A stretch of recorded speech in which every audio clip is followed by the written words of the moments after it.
right, welcome back. Welcome back to the new year. New year, new us. Not really. Mm-hmm. Same us. Same us and our same dry skin. Yes. We're talking about dry skin today. Every January. We do dry skin January. Not dry January. Well, we also do that. Yeah, it's true. But dry skin January. Dry skin January. And I really do feel like it is just something everyone walks into our office and they're like, my skin's peeling off my face. Yeah. And my hands have never been drier and I'm miserable.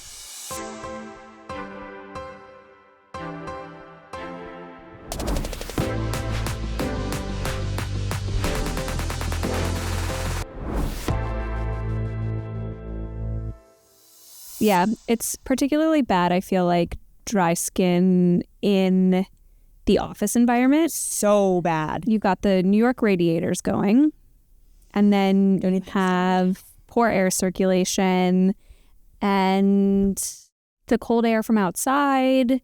Also, like when you're waiting for the subway, you're waiting for the bus, like you want to take your gloves off for a minute, but then your hands are exposed to the cold. Like just there's so many problem areas that it's just bound to happen. Yeah. But you are such a good point about the office environment, because I do think that the dry air, I didn't really realize how bad and how much that could influence your skin until I was paying attention.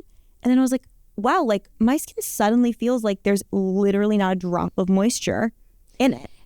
1 year, I think it was my first year truly working in like a New York office.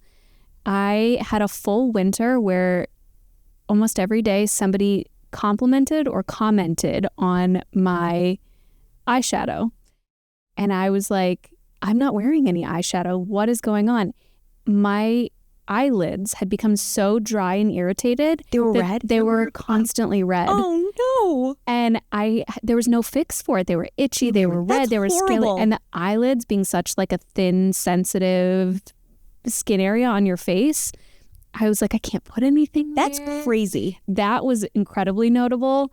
And then my lips also are like the first signs of dry. Like if I'm dehydrated, my lips will start getting super peely and dry before the rest of my body even knows. I have the same problem. And I feel like no matter how much Aquaphor I slather, it just doesn't help. Yeah. I've had the eyelid thing only when I was living in the Chicago winter.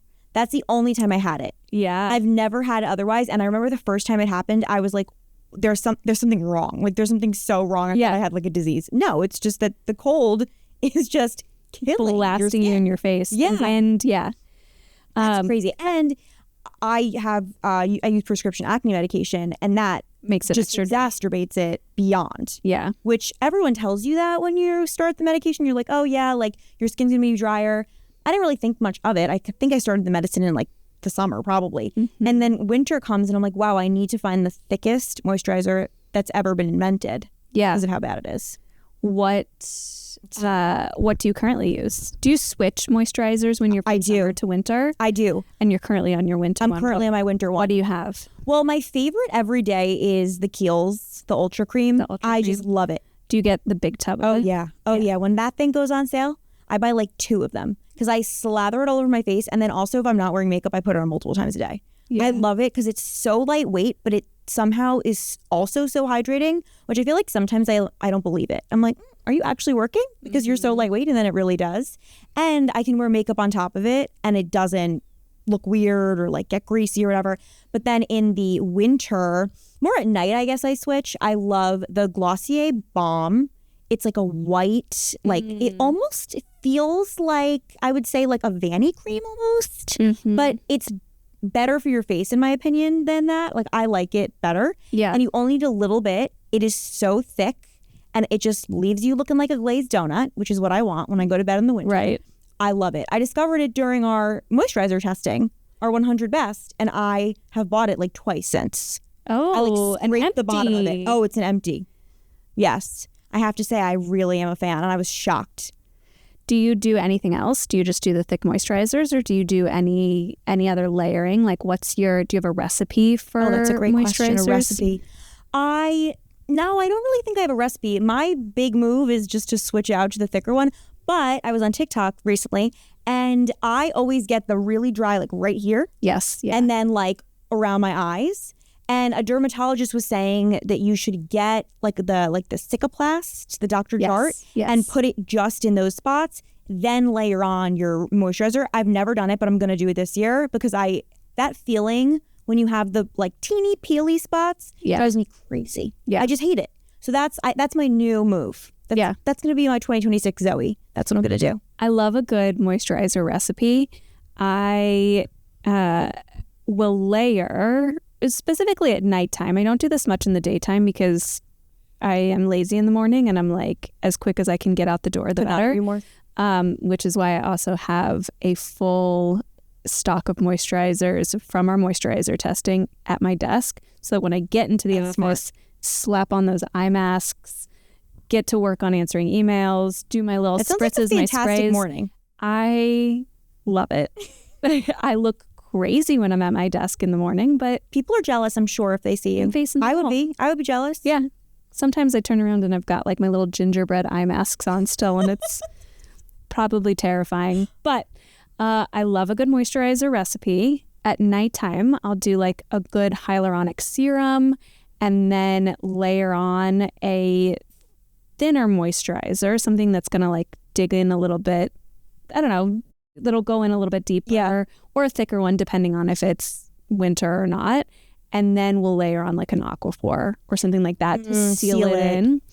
My poor pillowcase is probably like absolutely stained with skincare. Oh, mine fully is.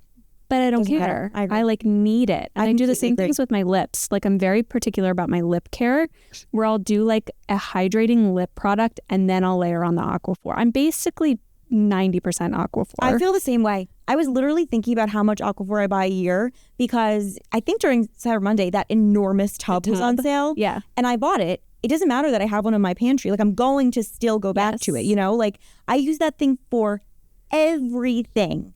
But did you know that that's not, the Aquaphor is fantastic and lovely, but it seals the moisture in. It doesn't moisturize and hydrate. So you have to do those other layers of stuff and then you seal it in so that it's your finishing touch. It's your finishing touch. It's like your, I don't know, it's like the icing on the top of the cake. It really is. That's what it feels like. Yeah. It's the crumb layer. I love it.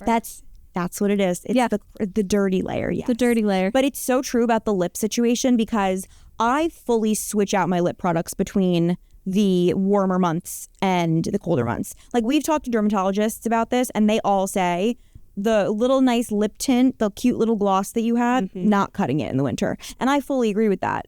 Like I always keep, there's like the Aquaphor, the stick I really like for your lips. I also really, really love the Tower 28, the Lip Softy. They make an unscented one.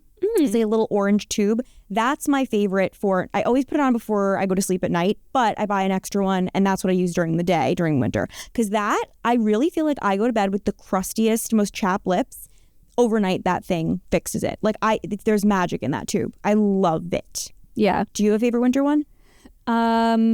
I rotate a lot. I don't think I'm a loyalist to lip products necessarily because I have a full lineup pretty much at all times. Like I need to have it accessible because one of my like neuroses is if my lips aren't fully moisturized and there's the teeniest bit of dryness, I will pick at them all day without even thinking about it.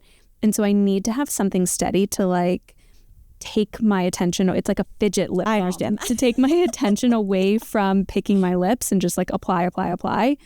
I have a really great K-Beauty one at my desk that I love. I think it's with bee propolis or whatever.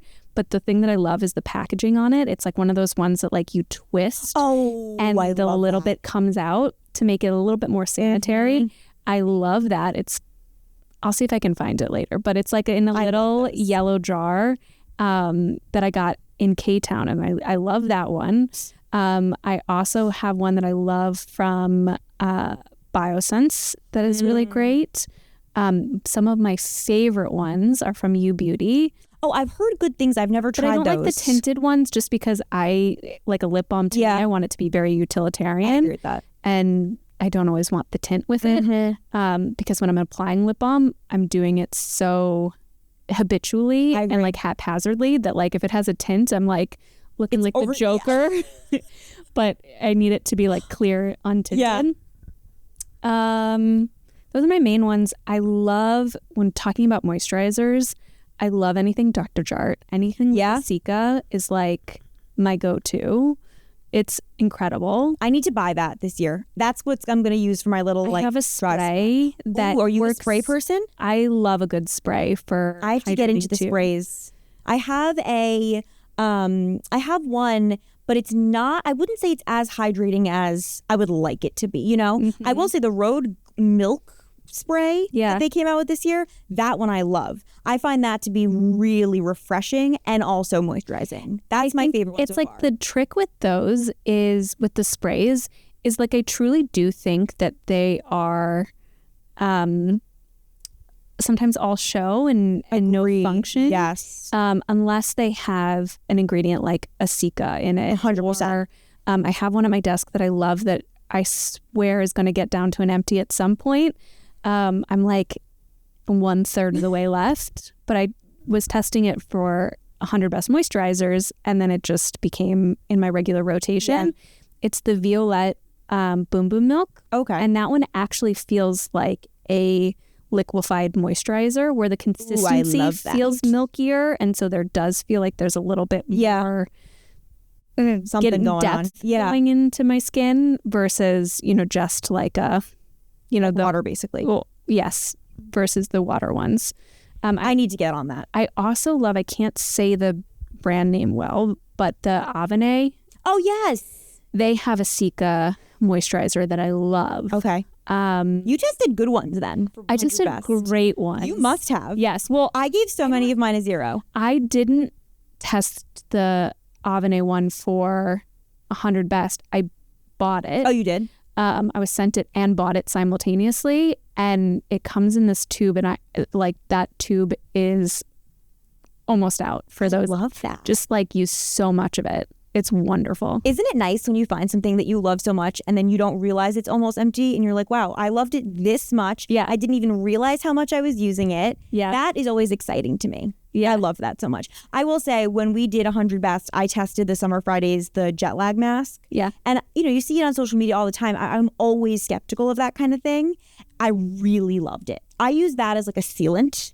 Yeah, that's what it's good for. I thought it was perfect. Like, yes. I gave that a very high score. That was a surprising one for me because I think I did go into it and I was like, is it hype? Yeah. Yeah, but I really love it. And then after that, they released the eye cream, but it's the jet lag mask eye cream. Mm-hmm. It is I've now rebought that. It must be like 4 times. If I were to look at my Sephora account, it would be like every couple months. Are you an eye cream stan? I wasn't. Then this one turned me into an eye cream stan. But this one is so thick. It's like a solve, and it's just for your under eyes.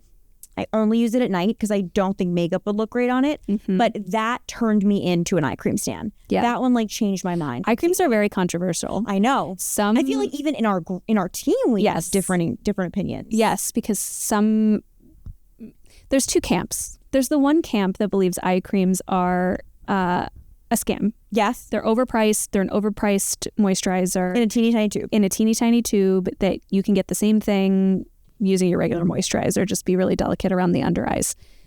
There are other people that believe that eye creams are like the most necessary product in your skincare 100% routine.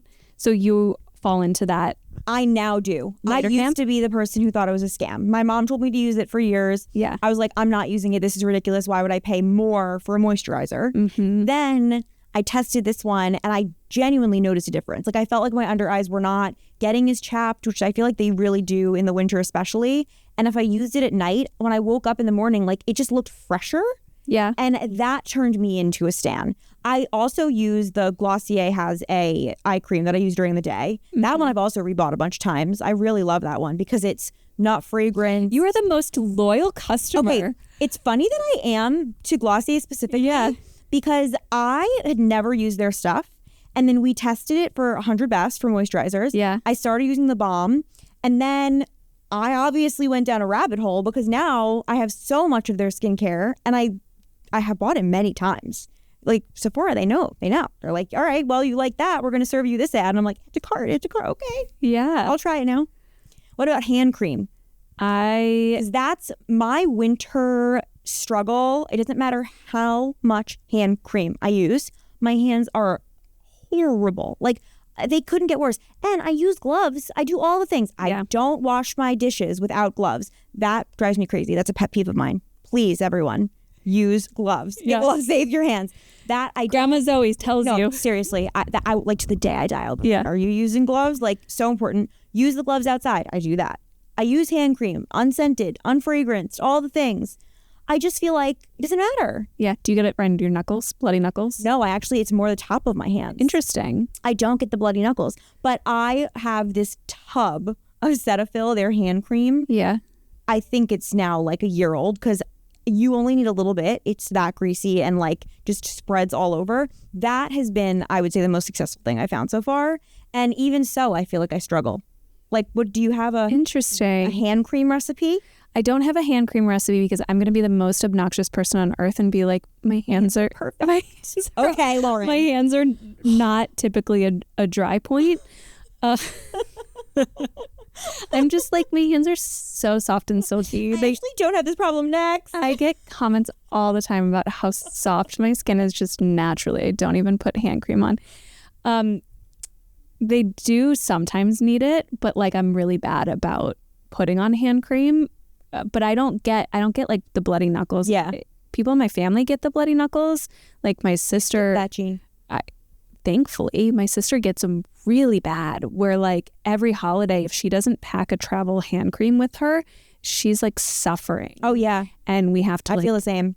Ravage through my grandma's cabinets looking for a hand cream that's going to work for her. Oh, I've done like emergency CVS trips. You have to. In a random town when I'm visiting. Oh, 100%. I will say I started, when my hands get super bad, which I try to avoid, I started doing the cotton gloves with the hand cream on it, and then you go to bed like that. At nighttime, It works, but I hate sleeping with them. Yeah. And so, unfortunately, I'm just going to have to suffer, I guess. I don't know.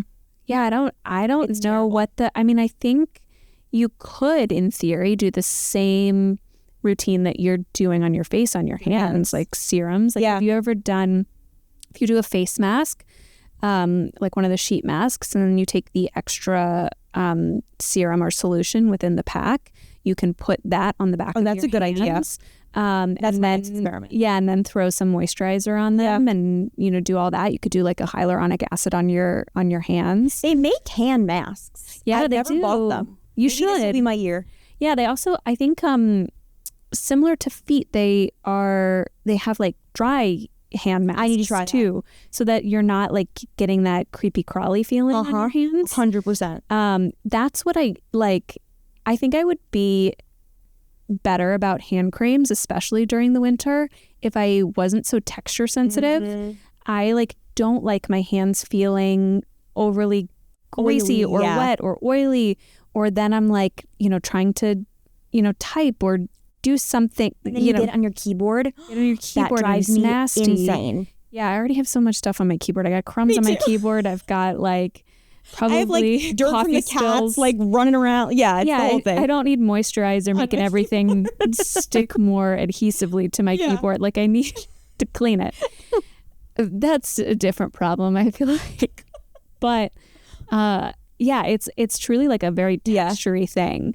And I also can only use unscented hand creams. Yeah. Because like when let's say I put on hand cream and then I get my lip balm and I go to put it on my lips and I smell the hand cream. I don't know what about it is so just like overstimulating for me, but I hate that so you get much. Like if you have stuff on your hands and then you get your hands too close to your face, like it's or like even accidentally touch your mouth, it gets very like it's unpleasant. No, and I feel like you also have a really hard time scrubbing the scent off. Yes, I just can't stand it. Wait, have you ever used a stainless steel soap? Yes, that I have. Yeah, at home. So if I'm here in the office, you don't stop. You got to touch the bottom of the sink. I'm not gonna do that. I'm gonna skip. But thank you for the instructions. Yeah. So we talked a lot about 100 best moisturizers and the testing that we did. We launched that piece it was almost right after it came by very organically because we always do wellness awards testing, really starting at the end of the previous year. And then we launch our wellness awards in March. And we had tested so many moisturizers last year during Wellness Awards that we were like, we've probably tested over 200 at this point. Oh, yeah. We could easily pull this out and make this more of a moment and a special thing. Yeah. And so we did. And I think that article came out April or something very short after Wellness Awards had launched. What was your process for 100 Best Moisturizers testing? Yeah, that was fun because I think at that point, I had really only tried the classic brands that you find at the drugstore. I'd never CeraVe, Cetaphil. I never had like the luxurious creams before. And I had such high hopes for them, but I felt like I was so disappointed by some of the like super luxurious ones. Yeah. But I feel like my process was that I definitely used them at least 3 days in a row, because I felt like when you put it on that first time, it's a whole new thing. Like, it's a new texture, it's a new scent, it's a new application process for some of them. It's a new like package you have to evaluate. So I needed a couple days to like digest all this information. And then I felt like I was going to have such a hard time comparing them. But when you test, I think I tested like 27 of them. It is very, very easy to start to see what you like, what what you don't like. Yeah. When you test that many of something, I think, and anything that we do, sneakers, socks, sports bras, anything, moisturizers, truly, you will very quickly start to pick up things that you love and you don't love. And I think that that's really when I started to get into like, okay, well, I'm not testing this one anymore because I clearly love it. And it's like kind of crowding out the rest. I just feel like it's too great and everyone else is getting left behind. And then I'd like eliminate one. And then if I really hated one, I'd give it a couple chances. But I feel like eventually I was just like, I'm so turned off by even opening this bottle that I have to put it away. So I started to kind of like weed things out that way. That was my process there. What about you? Well, I think what's great about how we do our testing is that we have so many testers trying so many different products. And so we do take into consideration and account a lot of preferences, personal preferences, which I think happens a lot with skincare products.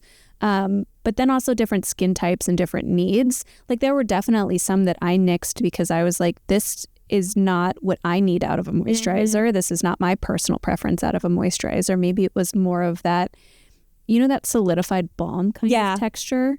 I personally don't like that because I feel like application is really rough. You have to wait for the product to warm up in your hand and then you apply it and it's kind of waxy and just like not what I want out of that experience. Yeah. But for some people that might be exactly what they want or, whatever. I did something similar. I would do first impressions. I would do my smell test, my application. How does it look in the packaging? How sanitary is the packaging, especially with a good point. Moisturizers that you're going to be reapplying or putting on your face. You don't really want to finger dip and then, get everything contaminated with bacteria. So I love a good pump. I love a pump. I love a pump. I'm actually, this might be a little bit of a hot take. I don't love an added spoon. Oh. I don't know where to put the spoon. I don't like the spoon. I don't like putting the spoon in the lid because then it like falls out and then I'm like, it kind of defeats the purpose. And then I have to spoon and then put it and then like... And then I'm tempted to like rinse the spoon off. Like, I don't like the whole thing. It's a balancing act. It's like I take the spoon out, or no, I open the lid, I take the spoon out, I scoop the product, I have to put it on the back of my hand, but then I have to keep the product balancing on my hand while I put the spoon back and then put the lid on of the product. Like, it's just not fun. So I don't like a spoon in a product. I like a pump. Me too. I like, there was a couple that I tested that like that K-Beauty lip balm that I was talking about. Had that. Have like a little bit of like that kind of like the shave. Yeah. I love that.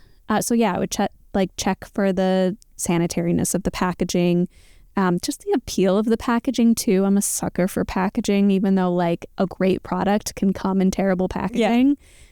I still like the experience of it a little bit. And then checked for, scent and just like sensitivity, how well it applied, how well it, rubbed in. And then over the next couple of days, what was the wear like? Was it good over makeup? Did it feel like it actually worked? Did my skin feel dry or tight after? All of those things. Yeah. I think the fact that we have so many people testing so many things at the same time is so beneficial because, like you said, you do get to understand that there are so many different preferences. Yes. And that each person has different things in their life that, like, maybe someone is going to a colder climate and, you know, this was like around April. So we didn't really have in April that colder climate that we could talk about. That person went wherever, they had a colder climate, they could test the thicker ones. Like, I feel like we had such a beneficial group and just like a process that really made it feel so well-rounded. And I think that that's like one of my favorite things we've ever done because I think skincare is sometimes hard to test by yourself. Yeah. So the fact that we had this huge group doing it, I think there's something for everyone on there. Yeah. Any last dry skin January thoughts? I think, you know, test around, find what works for you, find your recipe, find your secret sauce, so to speak, of moisturizers. And, you know, if somebody compliments you on your eyeshadow and you're not wearing any, maybe it's time to take a good look in the mirror. Maybe it's time to, yeah. Maybe it's time to take a good look in the mirror and invest in an eye cream. And I think don't be afraid to do the seasonal switch. Like, I wasn't someone who used to do that, but it really can help you. If you start to swap out your lighter, less intense moisturizers and creams and stuff, and you get those thicker ones during the colder months, that could be your lifesaver, truly. Yeah. You don't have to live with dry skin. No, you do not. Yeah. So dry skin has to live with you. Exactly. You can fight it off. You can fight it off. I love it. All right.